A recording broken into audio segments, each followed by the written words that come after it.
साला डिजिटल के प्रोग्राम हम कलाम में आप सबका खैर मकदम है। मोअज़्ज़िज़ नाज़रीन, आज हमारा मौजू बेहद अहम है, स्पेशल इंटेंसिव रिवीजन यानी खुसूसी और गहरी नज़रसानी वोटर फहरिस्तों की। इलेक्शन कमीशन ऑफ इंडिया की जानिब से इस अमल में अहल वोटरों को वोटर फहरिस्त में शामिल किया जाएगा। फौत हो गए वोटर्स को इस फहरिस्त से निकाल दिया जाएगा। इसी तरह मुंतकिल हो गए वोटर्स को भी इस फहरिस्त से निकाला जाएगा। डुप्लिकेट वोटर्स और अपने मुकाम पर गैर मौजूद वोटर्स को भी इस फहरिस्त से निकाल दिया जाएगा। स्पेशल इंटेंसिव रिवीजन को लेकर अवाम के पास बहुत सारे सवाल हैं, बहुत कन्फ्यूजन है, बहुत परेशानियां हैं। इसीलिए इस मौजू पर बात करने के लिए हमारे मेहमान हैं इस मौजू के एक्सपर्ट मोहम्मद नईमुल्लाह साहब, जो साबिक चेयरमैन मालूर प्लानिंग अथॉरिटी हैं। नईमुल्लाह साहब, प्रोग्राम में आपका तहे दिल से इस्तकबाल है। शुक्रिया। सबसे पहले मैं आपसे ये पूछना चाहूँगी कि ये स्पेशल इंटेंसिव रिवीजन क्या है और क्यों ज़रूरी है, आसान अल्फाज में हमारे नाजरीन को बता दें। देखिए, इलेक्शन कमीशन ऑफ इंडिया की जानिब से हर साल जो है समरी रिवीजन होती है, जिसमें नए वोटर्स को जोड़ना, जी, जो इंतकाल हो चुके हैं उनका नाम वोटर लिस्ट से निकालना, जो शिफ्ट हो चुके हैं उनका नाम, उनको अपनी जगह अपने वोटर लिस्ट में नाम मुंतकिल करना। इसी तरह हर 10 साल में, लगभग 10 साल में एक मरतबा जो है इंटेंसिव रिवीजन यानी कि गहराई के साथ इन डेप्थ जाकर जो है वोटर लिस्ट को तैयार करना, वो 10 साल होता है। अब तक 8 मरतबा इंटेंसिव रिवीजन होकर है जी। लेकिन ये जो स्पेशल इंटेंसिव रिवीजन है ये पहली मरतबा हो रहा है इस तरह का, जिसमें डॉक्यूमेंट्स पूछे जा रहे हैं और पिछले एसआईआर के साथ आपकी मैपिंग की जा रही है। ये पहली बार ऐसा हो रहा है जी। अगरचे इंटेंसिव रिवीजन का अगरचे आइडिया है तो बहुत अच्छा है कि जेन्युइन वोटर्स की वोटर लिस्ट बने। ये बहुत जरूरी है कि एक जमहूरी मुल्क के अंदर एक जेन्युइन वोटर लिस्ट का होना बहुत जरूरी है। लेकिन इंटेंसिव रिवीजन के नाम पर जो लॉजिकल डिस्क्रिपेंसी जैसे आपको इसके अंदर जो है जोड़ा गया है, इसकी वजह से बहुत सारे परेशानियां आ रही हैं। जी, तो सवाल ये है कि इस एसआईआर के लिए 2002 की फहरिस्त को बुनियाद बना, कर्नाटक के लिए 2002 की फहरिस्त को बुनियाद बनाया गया, इसकी क्या वजह है? देखिए, पिछला इंटेंसिव रिवीजन, मैं ऐसा नहीं कहूँगा, इंटेंसिव रिवीजन जो पिछला हुआ है कर्नाटक के अंदर 2002 में हुआ, बहुत सारे रियासतों में 2003 में हुआ, कुछ रियासतों में 2004 में और कुछ नॉर्थ ईस्ट स्टेट्स में जो है 2005 में भी इंटेंसिव रिवीजन होकर है। तो हुकूमत जो है इन दोनों को जोड़कर यानी कि 2002 और 2025 की वोटर लिस्ट को जोड़कर जो है ये वोटर लिस्ट तैयार करने, एक जेन्युइन वोटर लिस्ट तैयार करने के बारे में जो है हुकूमत की ये कोशिश रही है। तो इसलिए 2002 की फहरिस्त को वैलिड माना जा रहा है। अच्छा, अगर आपने अभी बात की कि इसमें डॉक्यूमेंट्स या दस्तावेज मांगे जा रहे हैं, तो वो मुख्तसरन आप बता देंगे कि वो कौन से दस्तावेज हैं जो जरूरी हैं इस चीज के लिए और कितने सबमिट करने होंगे हर वोटर को, मिनिमम कितने वोटर्स को सबमिट करने होंगे? देखिए, वो इलेक्शन कमीशन ने इंडिकेटिव डॉक्यूमेंट्स बोल के 12 डॉक्यूमेंट्स की एक लिस्ट बनाई है जी, जैसे कि पासपोर्ट है जी, आपका जो है एजुकेशनल सर्टिफिकेट जैसे कि SSLC, marks card, degree certificate और आधार को भी जो है आपके आइडेंटिफिकेशन कार्ड के तौर पर लिया जा रहा है। एड्रेस प्रूफ या बर्थ प्रूफ के लिए माना नहीं जाएगा आधार, सिर्फ आइडेंटिफिकेशन प्रूफ के तौर पर लिया जा रहा है। इसी तरह से जो है आपका अगर कोई पुराना बैंक का पासबुक है, LIC सर्टिफिकेट है, इसी तरह और कई डॉक्यूमेंट्स जो है आप दिखाकर जो है आप साबित कर सकते हैं कि आप जेन्युइन वोटर्स हैं। अच्छा, अगर किसी के पास इनमें से कोई भी डॉक्यूमेंट ना हो तो क्या करें? डॉक्यूमेंट्स अगर देखिए प्रोसेस के अंदर 2002 में अगर आपका नाम समझिए आप 40 साल से उम्र आप बढ़कर है, 40 साल से ज्यादा उम्र है आपकी, तो लगभग आपका वोटर लिस्ट में नाम रहता है 2002 के। अगर 2002 और मौजूदा 2025-26 की वोटर लिस्ट में आपका नाम है तो कोई डॉक्यूमेंट देने की जरूरत नहीं है। अच्छा, अगर 2002 में आपका नहीं है तो आपके वो दादा दादी या नाना नानी या अपने वालिदैन, पेरेंट्स और ग्रैंड पेरेंट्स, अगर किसी एक का नाम भी मौजूद हो तो उसके तफसीलात आप देंगे तो आपका जो है नाम जो वोटर लिस्ट में आ जाएगा। सर, जैसा कि आपने डॉक्यूमेंट्स की बात की कि एसआईआर के लिए 12 डॉक्यूमेंट्स की ज़रूरत है, तो इसके बारे में ज़रा मज़ीद तफसीली गुफ्तगू करें ताकि हमारे नाजरीन को ये अच्छी तरह से समझ में आ सके। देखिए, अगर आप जो एनिमेशन फॉर्म फिल करेंगे उसमें अगर 2002 और 2025 में अगर आपके नाम में मिस्टेक्स है या कोई लॉजिकल डिस्क्रिपेंसी है तो परेशान न हो। अगर आपके पास डॉक्यूमेंट्स है तो परेशानी की कोई बात नहीं। आप डॉक्यूमेंट प्रोड्यूस करके आपका नाम जो है वोटर लिस्ट में जमा सकते हैं, आपको मौका है। अगर आप डॉक्यूमेंट्स के बारे में जो है गफलत करेंगे, आप डॉक्यूमेंट्स नहीं बनाएंगे, जैसा कि परमानेंट रेसिडेंशियल सर्टिफिकेट है फौरन बना लीजिए, कैस्ट सर्टिफिकेट है फौरन बना लीजिए। तो ऐसे बहुत सारे, अगर आपका डेट ऑफ बर्थ नहीं है का, अगर जो आपके पास कोई डॉक्यूमेंट नहीं है तो आप जो है बर्थ सर्टिफिकेट भी बना लीजिए। देखिए, बर्थ सर्टिफिकेट बनाने का आसान तरीका क्या कि आप कारपोरेशन या कोई पंचायत में जहाँ पैदा हुए हैं जहाँ वहाँ पर आप रुजू करें, वो एक्नॉलेजमेंट देंगे। अगर आपका बर्थ सर्टिफिकेट नहीं है उस जमाने में तो वो एक्नॉलेजमेंट लेकर आप कोर्ट जाए, कोर्ट से आपको जो है कोर्ट में जज साहब जो ऑर्डर करेंगे कि इनका फलां डेट का बर्थ सर्टिफिकेट इशू किया जाए, तो वो ले जाकर फिर से आप कारपोरेशन में या पंचायत में देंगे तो आपको जो है बर्थ सर्टिफिकेट इशू हो जाएगा। तो बड़ा काम नहीं, आप काहेली ना करें, काहेली डॉक्यूमेंट्स के बारे में काहेली ना करें, डॉक्यूमेंट्स बनवा ले, कोई परेशानी नहीं होगी।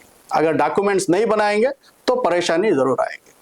अच्छा, ये परमानेंट रेसिडेंट सर्टिफिकेट की जो आपने बात की, तो इसका क्या तरीक़ेकार है इसको हासिल करने का? इसको भी ऑनलाइन अप्लाई करना पड़ेगा। हुकूमत अभी कल का भी बयान था कि इसको घर घर पहुंचाया जा रहा है। जी। तो लेकिन हमें ऑनलाइन में अप्लाई करना पड़ेगा, हमें खुद करना पड़ेगा। बाद में वो जो डिलीवरी है वो आपको घर पहुंचाएंगे। हुकूमत का कहना है कि कैस्ट सर्टिफिकेट और परमानेंट रेसिडेंशियल सर्टिफिकेट जिसे पीआरसी कहते हैं वो घर को डिलीवर करेंगे।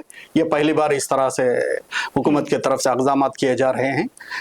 तो आप ऑनलाइन अप्लाई करना पड़ेगा, बाद में जो है वो आपको घर तक पहुंचाएंगे। अच्छा, एक और सबसे बड़ा खौफ जो है खुसूसन हमारी कम्युनिटी में हमने सुना है कि आखिर में जो होगा डिटेंशन सेल होगा, तो ये क्या है, इस पर थोड़ा तफसील से बता दें। देखिए, ये एनआरसी का मसला अलग है, सीए एनआरसी का मसला। ये वैसा इलेक्शन कमीशन को अभी अब देखा, बहुत सारे लोगों ने सुप्रीम कोर्ट से रुजू हुए थे, तो सुप्रीम कोर्ट में ऑर्डर किया है कि यस, इलेक्शन कमीशन का काम सिर्फ वोटर लिस्ट बनाना है। वोटर इलेक्शन और वोटर्स के हद तक वो काम कर सकते हैं, वो किसी की सिटीजनशिप तय नहीं कर सकते। तो अभी वो चीज़ नहीं है, हो सकता आगे आए। तो इसीलिए मैं बता रहा था कि डॉक्यूमेंट्स बनवा ले, डॉक्यूमेंट्स के बारे में गफलत ना करें। आप डॉक्यूमेंट्स बनवा ले, चाहे एनआरसी हो चाहे एसआईआर हो, कुछ भी हो जाए, आपको परेशानी नहीं हो। अगर डॉक्यूमेंट्स नहीं है तो परेशानी आ सकती है। अच्छा, आपने कहा कि ये एसआईआर जो है एनआरसी का तरीक़ेकार नहीं है, क्या वोटर लिस्ट को एनआरसी के लिए इस्तेमाल किया जाएगा? या देखिए, ये एक चीज हुई है कि कोर्ट का एक जो अभी 2 दिन पहले जो आया वो अभी आया है, उससे पहले एक जो है कोर्ट ने ऑर्डर किया था कि ये जो वोटर लिस्ट जो 12 स्टेट्स में है उसको जो है होम मिनिस्ट्री को भेजा जाए। तो ये जो था ये एक गलत इकदाम था वो, क्योंकि वोटर लिस्ट अगर होम मिनिस्ट्री की जाएगी तो वो एनआरसी का प्रोसेस स्टार्ट करेंगे। बिल्कुल। जी, तो लेकिन 2 दिन पहले जो सुप्रीम कोर्ट का ऑर्डर आया कि नहीं, इलेक्शन कमीशन का फिलहाल तो वो अंदेशा नहीं है, हो सकता है आगे इसको जो है वो इस्तेमाल कर सकते हैं। तो इसका चांस है वहाँ पे इस्तेमाल? नहीं, आगे हुकूमत जिस तरह से जो आ रहे हैं चीजें, तो इससे हमें लोगों को होशियार रहना चाहिए, बाशऊर होना है। हमें चीजों को जो है इस पर नजर रखनी होगी। हमारे जो अदारे हैं, हमारे जो जिम्मेदार हैं, हमारे जो वॉलंटियर्स, जो एक्टिविस्ट हैं, सारे नजर रखें और लोगों को वक्तन वक्तन जो है इसके लिए डॉक्यूमेंट्स के लिए और दूसरे जो भी तैयारी करनी है इसके लिए तैयारी करने के लिए जो है इसमें मदद करें। यानी अवाम का डेटा कहीं भी किसी भी वक्त किसी भी वजह के लिए इस्तेमाल किया जा सकता है, इसलिए बहुत मोहतात रहना है। बेशक सारे डॉक्यूमेंट्स रेडी रखना है, बहुत मोहतात रहना है। कर्नाटक में एसआईआर को शुरू हुए 20 दिन से जायद हो चुके हैं, यहाँ का क्या स्टेटस है अभी, इसकी क्या पोजीशन है यहाँ पे? कितने फॉर्म्स तकसीम हो गए, कितने वापस सबमिट हुए, एक रफ आइडिया बता दें कि क्या हो? जी, फॉर्म्स तो लगभग सबमिट हो गए हैं सभी को, लेकिन अभी जो वो वापस जो उनको देना है जो फॉर्म्स हार्ड कॉपी जो है बीएलओ फॉर्म फिल करके बीएलओ को देना है, कुछ लोग ऑनलाइन में भी कर रहे हैं।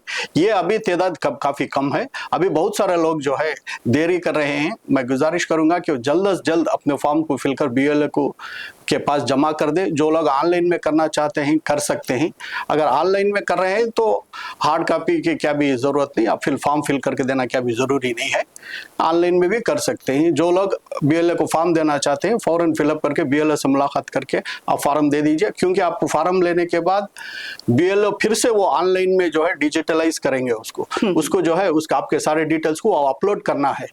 फिर जो है अगर लेट करेंगे तो सर्वर का प्रॉब्लम होगा, आइंदा परेशानियां हो सकती हैं, इसलिए जल्द से जल्द फॉर्म बीएलओ को सबमिट कर दें। अच्छा, आपने कहा कि ऑनलाइन अगर कर दिया हो तो ऑन साइट करने की ज़रूरत नहीं है, तो दूसरे हफ्ते में इस स्पेशल इंटेंसिव के दूसरे हफ्ते में ये अफवाहें थी कि जिन्होंने ऑनलाइन किया है उनको ऑन साइट भी हार्ड कॉपी भी सबमिट करना होगी। मैसूर से ऐसी खबरें आ रही थी, यहाँ भी ऐसी अफवाहें फैल रही थी, तो इसकी क्या हकीकत है? देखिए, बहुत सारे अफवाहें फैल रहे हैं, अफवाहें पर ध्यान ना दीजिए। अगर आप एसआईआर के प्रोसेस को समझ लें तो आसानी, अगर समझे नहीं तो इसी तरह के अफवाहें का आप शिकार होते रहेंगे। अगर आप ऑनलाइन करें या ऑफलाइन करें, कोई एक फॉर्मेट में आप करेंगे तो काफी है।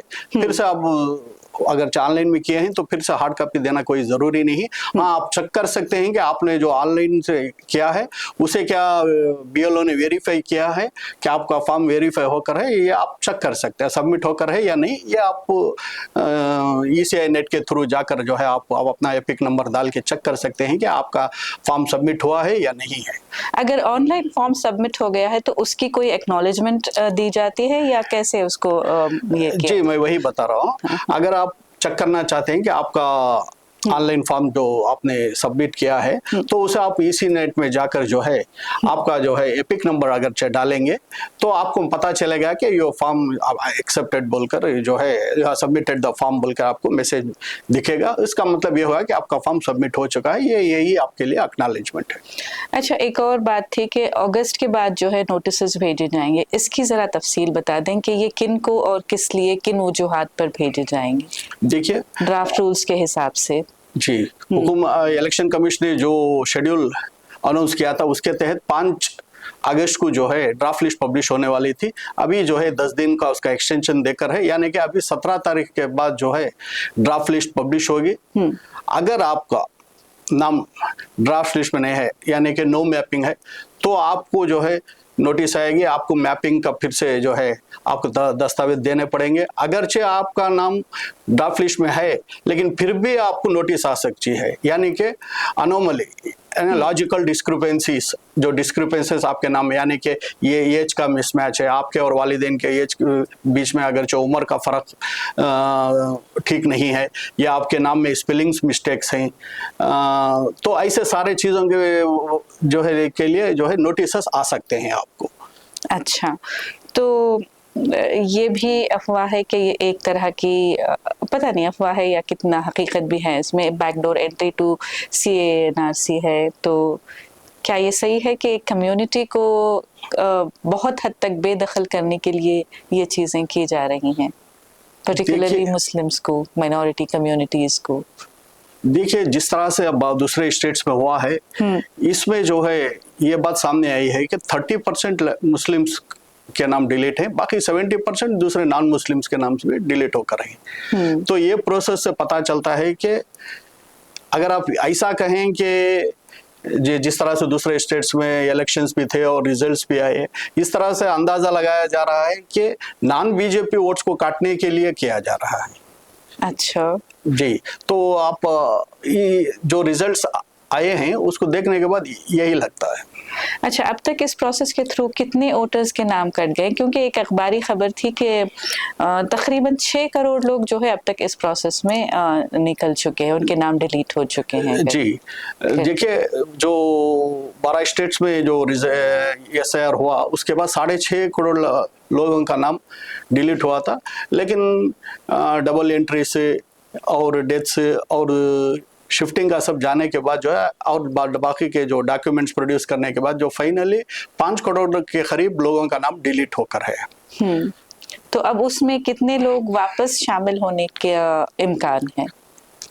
देखिए, सिर्फ वेस्ट बंगाल का बता रहा हूं मैं, जी जी, लगभग 34 लाख लोग कोर्ट में हैं, कोर्ट गए हैं, यानी कि ट्रिब्यूनल्स जो इलेक्शन कमीशन के तरफ से जो है इन सारे चीजों की निगरानी करने के लिए जो ट्रिब्यूनल्स हर डिस्ट्रिक्ट में बनाए हैं, इसमें जो जाने वाले 34 लाख 34 लाख लोग कोर्ट गए हैं। तो मुमकिन है कि वेस्ट बंगाल का तो बहुत ही मतलब एकदम काया पलट रिजल्ट था वहाँ का। तो हमारे यहाँ भी कर्नाटक में भी साबिक वजीर आला सिद्धरामैया ने कहा था कि एक दफा का जो है सिर्फ एक वोट से भी जो है रिजल्ट बदल गया था एक दफा कर्नाटक में भी। तो अब इतने लाखों वोटर्स के जब नाम निकाले जा रहे हैं तो इसका क्या फ्यूचर हो सकता है यहाँ पे? ये एक बहुत ही खतरनाक जो है स्टेज हम लोगों ने देखा कि हिंदुस्तान में पहली मर्तबा ऐसा कि 34 लाख लोग कोर्ट गए हैं, अभी उनके बारे में इंक्वायरी शुरू नहीं है। और जिस स्पीड से जो वो इंक्वायरीज हो रहे हैं, अगरचे इस तरह ये स्पीड से चलता रहे तो 22 साल लगेंगे उन केसेस को पूरे मुकम्मल होने के लिए। हुकूमत को ये करना चाहिए था, इलेक्शन कमीशन और हुकूमत, के पूरा इंक्वायरी हो, सही जेन्युइन वोटर्स की लिस्ट बने, फिर इलेक्शंस करवाए। आपने जल्द इलेक्शंस कराने की कोई जरूरत नहीं थी। इससे जो है एक बहुत ही पेचीदा मसला बन गया है ये SIR। तो क्या ये SIR इतना इंटेंसिव सिर्फ उन्हीं रियासतों में है जहां पर सेंटर की यानी बीजेपी की हुकूमत नहीं है? इसको क्या इस एंगल से भी देखा जा सकता है? जी, बहुत सारे जो है एक्सपर्ट जो है इसके बारे में जो ताकीकें हो रही हैं, जो रिपोर्ट्स आ रहे हैं कि इसी तरह से एक हुकूमतें जो है उसको गिराने के लिए किया जा रहा हो। आप जैसा वेस्ट बंगाल का हो, बिहार के अंदर जो हुआ था, जो रिजल्ट्स जो प्रेडिक्शंस आए थे उसके बरखिलाफ जो है ये जो फिर से SIR के बाद जो रिजल्ट्स है उसे बहुत फर्क है। तो इसे यही अंदाजा लगाया जा रहा है।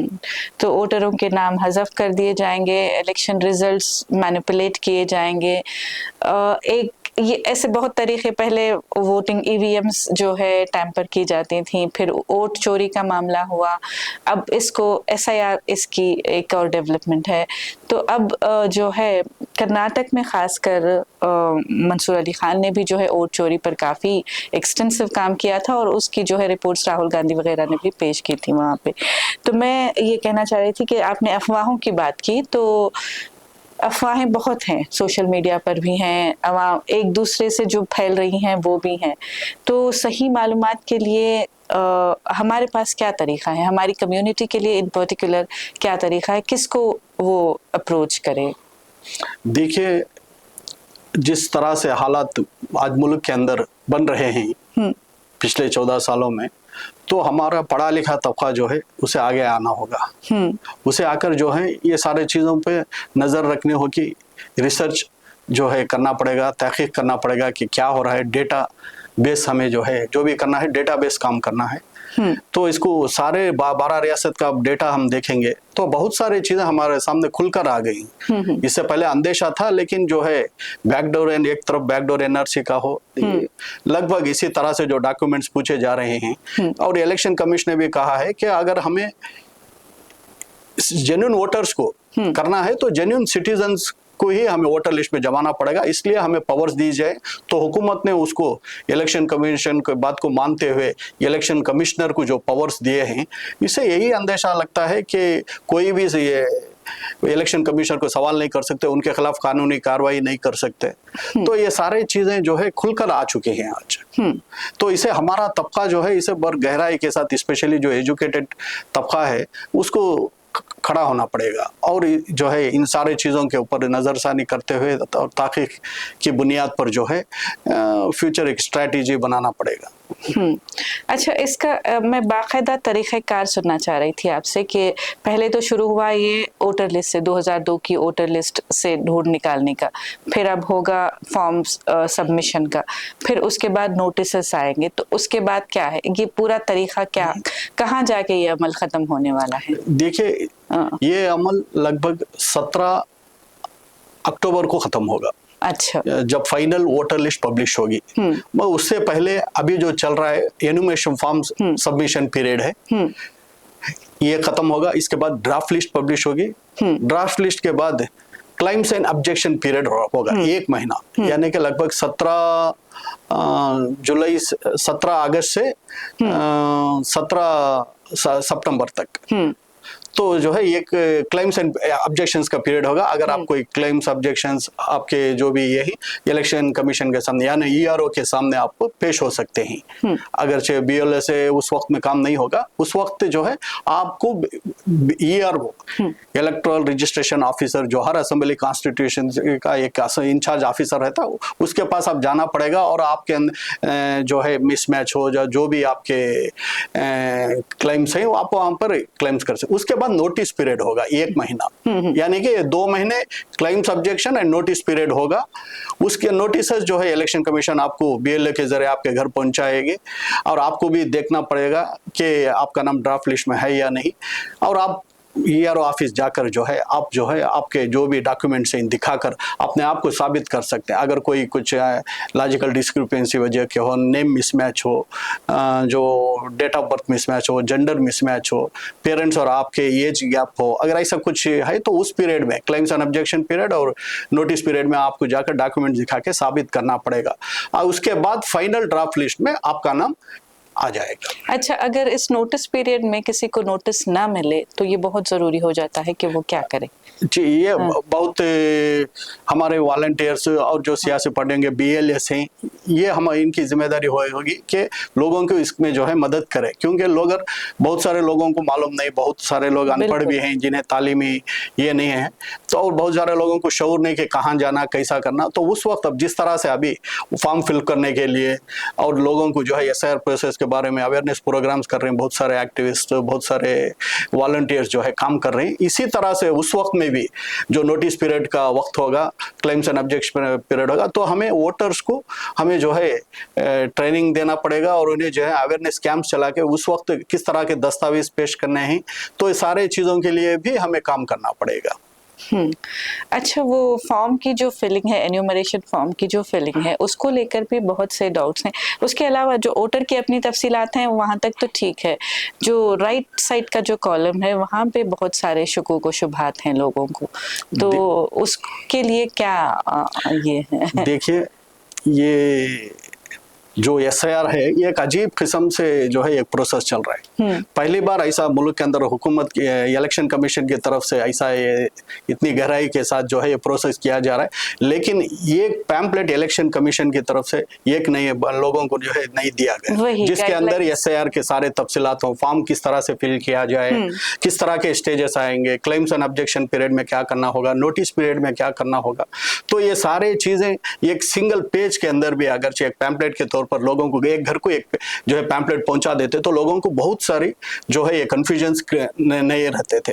अगर इसके और हर इलेक्शन के मौके पर जो है इलेक्शन कमीशन की तरफ से टीवी चैनल्स में जो एड्स दिए जाते हैं कि आपका वोट है, आपका हक इस्तेमाल करें, जमहूरियत को मजबूत करें, लेकिन एसआईआर प्रोसेस में क्यों नहीं किया गया? जी बिल्कुल, कि अवेयरनेस प्रोग्राम्स यानी कि वार्ड मीटिंग्स जो है, बूथ लेवल मीटिंग्स को जो वार्ड सभे, ग्राम सभे बोलते हैं ना, तो ये मीटिंग्स क्यों नहीं किए गए एसआईआर के इलेक्शन कमीशन? मेरा सवाल है। जी जी, अगर जो जेन्युइन वोटर लिस्ट बनाना चाहते हैं तो पहले वोटर्स को अवेयरनेस देना था कि प्रोसेस इस तरह से किया जाएगा, इसमें ये स्टेजेस आएंगे, तो लोगों में बहुत सारे कंफ्यूजन्स कम हो जाते थे। लेकिन उन्होंने इलेक्शन कमीशन की तरफ से बिल्कुल कोई भी ना ट्रेनिंग प्रोग्राम्स करे वोटर्स के लिए, ना एक पैम्पलेट दिए, ना एक फ्लेक्स बैनर डाले, ना एक जो है टीवी ऐड दिए। तो लोगों में जो है ये बहुत सारे वोटर जो है बेचैन है, परेशान है। इसकी मैं समझता हूँ कि इसकी जिम्मेदार इलेक्शन कमीशन की गैर जिम्मेदाराना रवैया ही है। तो अब इसके लिए तंजीमें तो काम कर ही रही हैं ये सारी चीज़ों को एड्रेस करने के लिए कि किस तरह से किया जाए, क्या किया जाए।